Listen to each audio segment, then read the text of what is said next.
안녕하세요. 로맨티스트의 신동희 변호사 김장천 변호사입니다. 김 변호사님 요새 뭐 배달 음식 좀 드십니까? 아유, 자주 시켜 먹죠. 저도 배달 음식 종종 시켜 먹는데 네네. 음식 배달 시킬 때 일단은 이 가게에 시켜도 될까? 라는 생각이 들면 리뷰를 살펴보게 돼요. 그렇죠. 그죠? 뭐 별점이라든지 그 안에 내용들, 후기 내용들을 보죠. 네. 그래서 꼭 배달이 아니더라도 어디 맛집을 한번 찾아가 볼까? 네.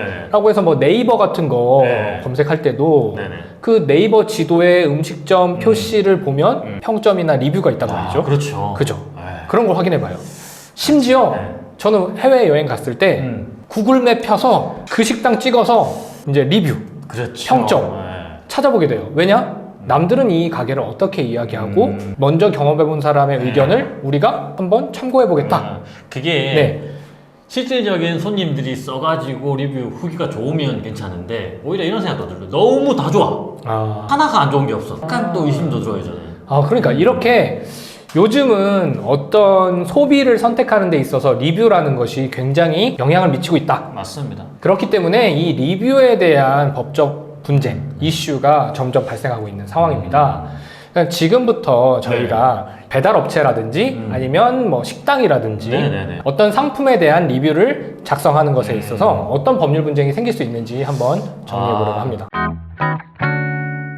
제가 이제 점주 입장이라면 악성 댓글, 악성 리뷰를 작성하시는 분들, 이분들 너무 화가 날 것 같은데요. 이거 어떻게 혹시 처벌이 가능할까요? 자, 그래서 제가 첫 번째로 이야기 나누고 싶은 부분은 이러한 리뷰를 남기는 행위가 과연 명예훼손에 해당할 수 있느냐? 명예훼손. 라는 부분입니다. 사실 인터넷으로 요즘 상담이 많이 들어오는 것 중에 하나가 이 리뷰로 우리 가게에 대한 안 좋은 이야기를 했는데 네네. 이거 명예훼손으로 고소할 수 있습니까? 라는 이야기예요. 네네, 그렇죠. 네.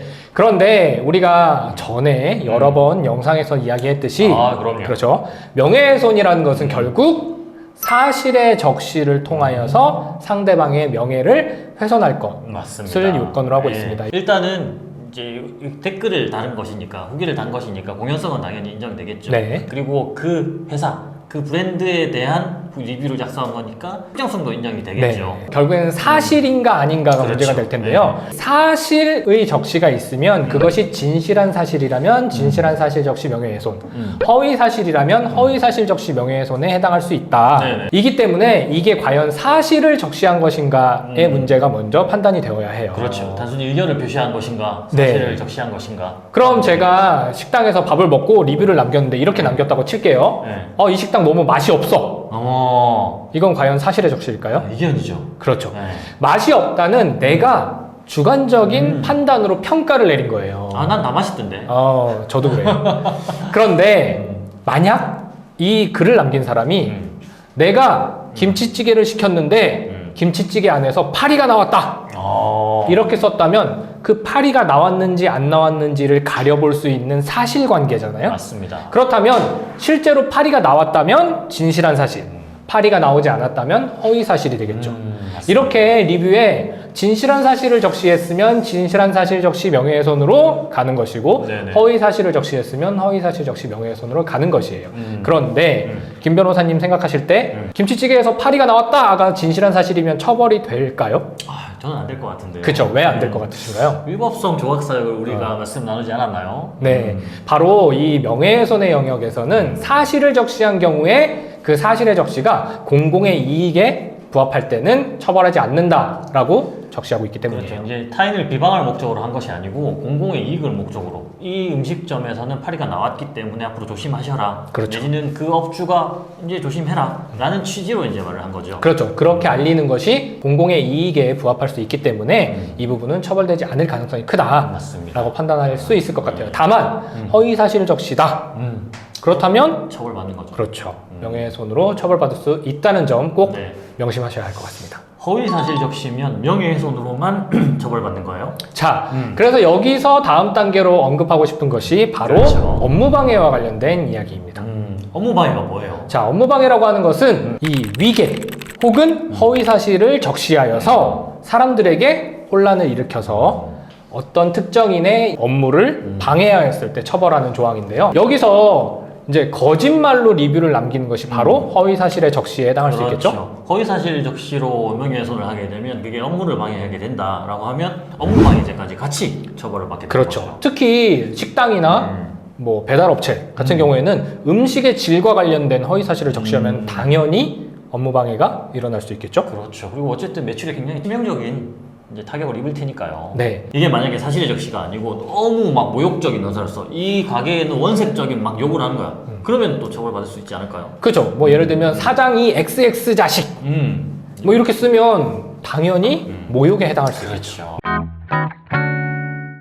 자, 그런데 리뷰가 이렇게 소비자에게 큰 영향을 미치다 보니 어떤 일까지 발생을 하냐면 바로 이 리뷰 댓글, 알바. 돈 주고 좋은 리뷰를 달게 만드는 그렇죠. 그러니까 이 판매자 입장에서 야 이거 리뷰가 많고 좋은 리뷰가 많아야 우리 상품을 구매하는구나. 그럼 어떻게 할 수 있겠어요? 당연히 야 사람들 모아가지고 예. 좋은 댓글 달게 해. 너무 다 좋아. 계속 다 5.0이야.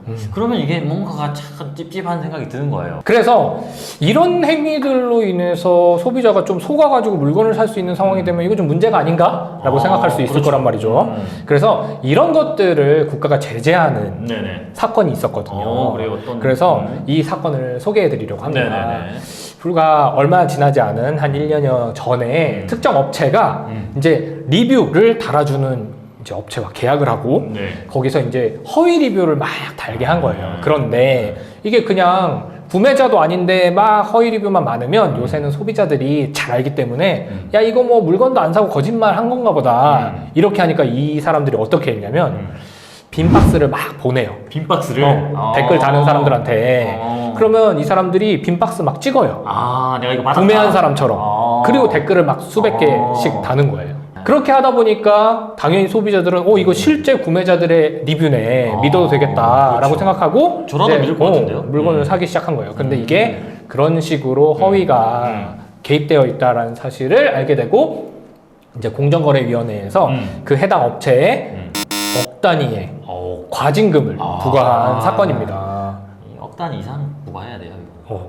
자, 그래서 이렇게 허위로 리뷰를 달아서 특정 업체를 방해하려는 것뿐만 아니라 내 사업을 흥하게 하기 위해서 거짓된 리뷰를 다는 것 또한 과징금을 넘어서 실질적으로는 처벌이 될 수도 있는 상황이 발생할 수 있단 말이에요. 그러니까요. 어찌됐든 댓글로 우리 업체를 홍보하는 거니까 네. 사기잖아요. 그렇죠. 사기에 해당할 여지도 있단 말이에요. 그러니까요. 그러니까 아직까지는 이게 사기로 인정된 적은 없고 맞습니다. 공정위에서 이제 과징금을 부과하는 형태로 이제 사건이 종결되었지만 더 나아가 소비자 입장에서 그런 리뷰에 속아서 내가 물건을 샀다라고 해서 사기로 거론하기 시작하면 이 부분은 형사처벌에도 나설 수 있기 때문에 그러니까요. 주의하셔야 될 것 같습니다.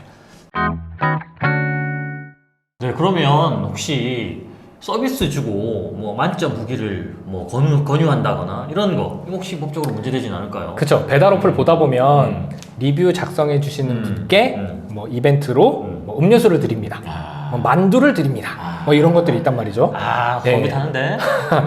그래서 그 체크하고 리뷰 작성하겠습니다. 남기면 네네. 이제 사은품이 오는 경우가 있는데 물론 리뷰를 작성해 주시면 제가 이렇게 사은품을 드리겠습니다. 그 정도까지는 사실 뭐 문제될 게 없죠. 그냥 리뷰 작성해 줘서 저희 회사에 도움이 됐으니까 감사하다는 취지에서 드리는 겁니다. 더 나아가 반드시 5점 리뷰를 작성해야만 내가 주겠다. 무슨 대가를 준다. 그러면 이게 점점 나아가 그 허위 댓글하고 맞닿을 수도 있는 부분이잖아요. 그렇죠. 내가 돈을 줄 테니까 나의 유리한 댓글을 달아달라. 일종의 알바가 그렇죠. 비슷하겠네요. 그렇게까지 나아가면 안 되고 그냥 5점이든 4점이든 3점이든 진실하게 나를 위해서 리뷰를 달아주면 나는 음식에 자신이 있으니까 리뷰를 달아주면 나는 좋은 리뷰가 달릴 것이야 라는 취지에서 그렇게 이제 제공을 하셔야겠죠. 자, 오늘은 여기까지 말씀 나누겠습니다. 감사합니다. 감사합니다.